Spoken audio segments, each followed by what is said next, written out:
The next 30 days can define your entire next year. Clock is ticking, and the decisions you make could set you up for the greatest financial comeback of your life. Last year may not have gone the way you wanted. Maybe you missed some goals or you feel stuck, but I'm going to share 3 powerful strategies to reset, rebuild, and come out stronger than ever in the new year, no matter where you're starting from. Grab a drink, take a seat. Let's talk about it. What's up, y'all? I'm Brian. If you felt like your money didn't go far enough last year, there are 2 ways you can attack the problem. Obviously, you can try to make more and more money, but that's not the first thing to go after. It's like trying to work out more to compensate for a bad diet. Yes, some people can pull this off for a time, but most people with this plan just end up gaining weight. With dieting, even if I am able to work out enough to keep the fat off, eventually this plan is going to fall apart for me. When I get older, I can't work out as much and my metabolism slows down. It's the same with my finances. Eventually, I'm going to get old. I'm going to want to stop working to make money. And if I blew all my cash along the way, then I'm still going to end up in the same place, even if I was making bank when I was working. Having a plan for what to do with my money is the only way to mitigate this issue. It's easy for me to drift in the wrong direction if I'm going off of vibes alone. So what is the best plan out there? Personally, I am a huge fan of the Prime Directive.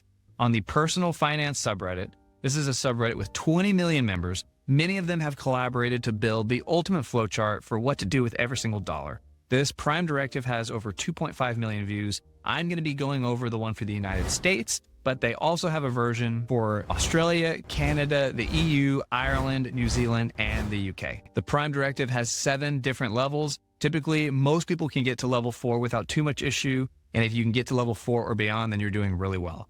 The first level is the essentials. So the first part of the flow chart is create a budget. Everybody knows that they're supposed to do this, but it sucks to do. And you got to do this step to know if you can pull off each of the following steps. So moving past that, we've got pay mortgage. Then we've got buy food and groceries, pay for essential items like power, water, heat. It's basically your utilities. And then your income earning expenses. This is car payments. If you need a phone, this is your phone bill, things like that.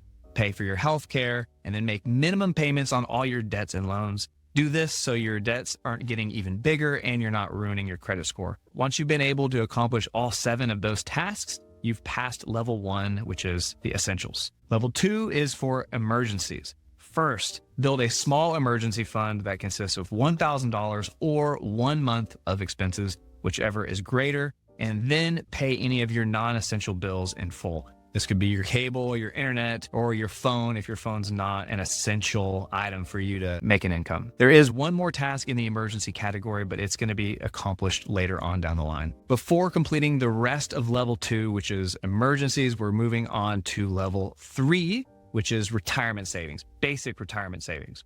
So first, it's asking a question. Does your employer offer a retirement account with an employer match? So a retirement account is typically going to be a 401k. This is a tax-advantaged account that people use to save for retirement. And an employer match is where they will match a certain percentage of the money that you put into that account. On average, employers will match at least 50% of whatever you put in, up to 6%. This is about the national average. So in this case, I would put in 6% of my salary. My employer would match half of that. So that would be like me getting a 3% raise, and that is free money that you don't want to be leaving on the table. That's why we address level 3 basic retirement before we finish the rest of the emergency level 2. After I determine if the employer match is available to me, I move on to level 4, which is debts. If I can complete the debt level, then I am in a really good place, and most people can get here without too much trouble. The first objective is to take out any high interest debt. This is defined as any debts with an interest rate greater than 10%. Typically, this is going to be things like your credit card, and then you determine the best way to pay off the debt. There are 2 methods that most people use, the avalanche method and the snowball method. The avalanche method is where you pay off your debts with the highest interest rates first, and then move on to the next highest interest rate until all of your high interest debt is paid off. Mathematically, the avalanche method is the fastest and best way to pay off your debts. However, the snowball method is preferable to many people because of the psychological benefits. With the snowball method, you pay off your smallest debt amounts first. That way you can knock off a whole debt payment. Seeing whole debt payments go down just gives a psychological boost to people. It gives them the confidence to pay off their debts even faster. In the end, this all comes down to preference. Personally, I prefer the avalanche method because I like to do things mathematically optimal, but some people might prefer the snowball method where it's more satisfying to see a whole debt payment drop off. So after paying off high interest debt, we take a break from level 4 and we go back to level 2 and we finish off the emergency fund. So this is where we increase our emergency fund to 3 to 6 months of living expenses. Whether you are on the high side at 6 months or on the low side is going to depend on your specific situation. What's your job security? What kind of big expenses could come up for you? If you're a homeowner, you might have bigger expenses associated with owning a home than if you live in an apartment, things like that. After growing your emergency fund to 3 to 6 months, we can finish off level 4, which is the debt level. Next, do I have any moderate interest rate debt? This is anything over 4 to 5%, but less than 10%. And once again, I'm going to use either the snowball method or the avalanche method, depending on my personal preference. After finishing off level 4 debts, we can move on to moderate retirement and extra savings. This is where things start to get really interesting. The first step is to determine which retirement account is better for you, the traditional or the Roth. Each one has their own advantages, and I will get into more of that later. After that, you got to determine, do I have any big expenses coming up in the near future? These are expenses like buying a house, buying a car, saving up for a medical bill that you know is coming in the near future. For things like this, you do not want to invest in the stock market, so a savings account or a checking account is going to be more appropriate.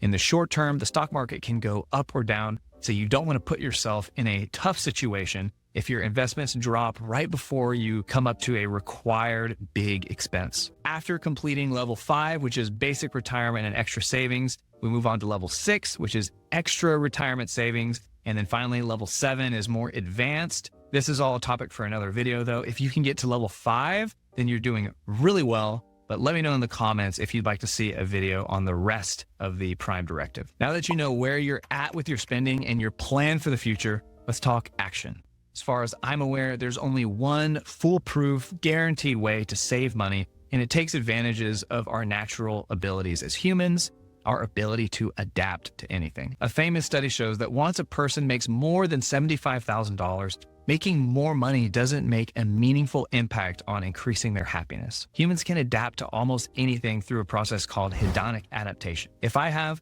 an extremely amazing event in my life that raises my standard of living, over time, my happiness is going to drop back down to my base level. And the same goes for negative events. If something horrible happens to me, my happiness will slowly increase back over time and return to a base level. Whenever I get a raise, I can make sure I do not fall victim to hedonic adaptation.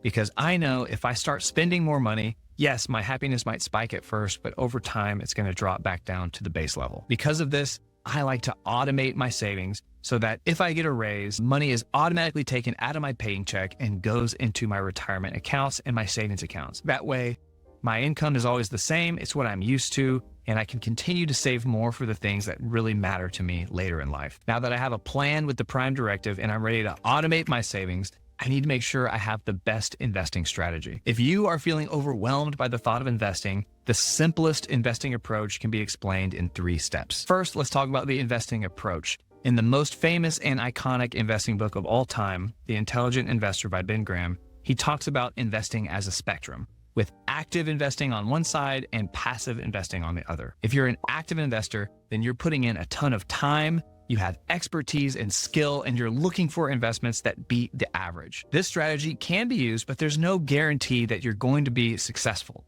On the other side of the spectrum, you have passive, where the most passive investor puts 0 time in picking investments. They only pick the most diversified investments with the goal of chasing average returns. If a passive investor gets less passive and an active investor gets less active, your returns actually get worse. So the good news here is that you can do no work and get very good returns. In fact, you can do better than a huge number of active investors. So what does passive investing look like? First, you start with a diversified, low-cost index fund or ETF. The perfect example of this, the most popular, is the S&P 500.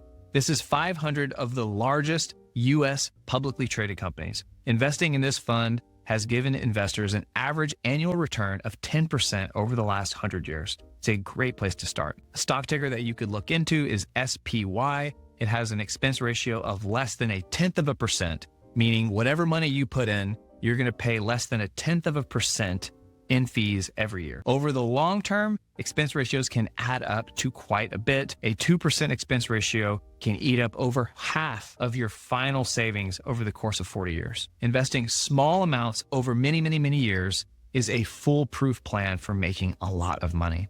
I do not want to save up a whole bunch of cash and then invest it all at once, because this is really hard psychologically if the stock market goes down right after I invest. Mathematically, investing as much money as possible as soon as you can get it in the market is best. However, you cannot ignore the psychological impact of investing your whole life savings in one investment and then seeing the stock market drop by 10%. It's incredibly difficult to ride out the storm, and riding out the storm is key. Ignoring the ups and downs and staying consistent over many years will give me guaranteed returns in the stock market. After I have my plan and my mindset locked in, the most important thing is to make sure I am putting my money in the right investing accounts. We saw with the Prime Directive that retirement savings needs to go in a retirement account, whereas general savings can go in a brokerage account or a savings account. For retirement accounts, there are 3 basic types, and they all have different pros and cons. Check out this video right here to see the full breakdown on the traditional,